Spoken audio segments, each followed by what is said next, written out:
L'ONU en action, un programme de la télévision des Nations Unies.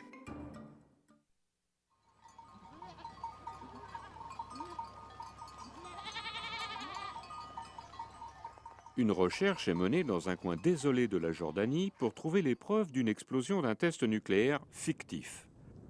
Cet exercice teste les aptitudes de communication et de détection des inspecteurs. Mathias Prat dirige les exercices d'inspection pour l'organisation du traité d'interdiction complète des essais nucléaires. Les inspecteurs ont besoin de trouver des indices perceptibles ou des signatures potentielles d'explosion nucléaire. Nous cherchons ici des failles, des dépressions, des cratères éventuels, tout ce qui est anormal dans ce genre d'environnement. D'après le traité d'interdiction, les inspecteurs ont 130 jours maximum pour inspecter une superficie de la taille de Berlin.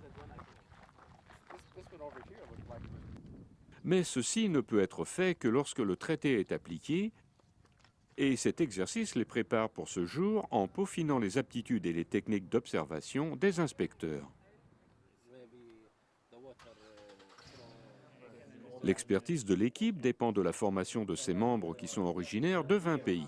Certains sont des scientifiques qui ont travaillé dans des laboratoires nucléaires, d'autres sont des ingénieurs et des géologues. Autant chercher une aiguille dans une botte de foin. Mais un soutien constant est offert dans le camp qui a été monté rapidement, mais dont la technologie est sophistiquée, dans le village d'Al-Haditha. Ashraf Abouchadi, directeur des communications. Nous suivons toutes les opérations sur le terrain et nous devons être en mesure de savoir à tout moment où se trouve chaque inspecteur et où se trouve son véhicule. Nous avons besoin de savoir ce qu'ils sont précisément en train de faire sur le terrain. Les VUS sont modifiés pour devenir des énormes téléphones portables et toutes les communications sont codées. OSI 55, OSI 55, this is Bravo Oscar.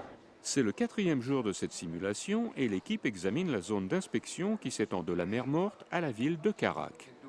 For example, imagine that you want to go This to way.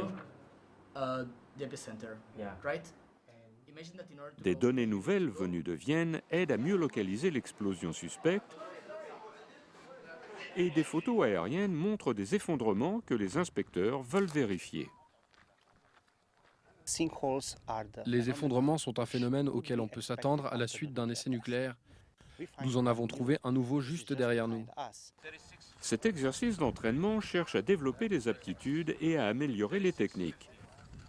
Mais les risques d'explosion nucléaire continueront d'exister jusqu'au jour où le traité qui les interdit pourra être appliqué et où les inspections sur le terrain pourront vérifier l'existence d'explosions atomiques suspectes et non autorisées.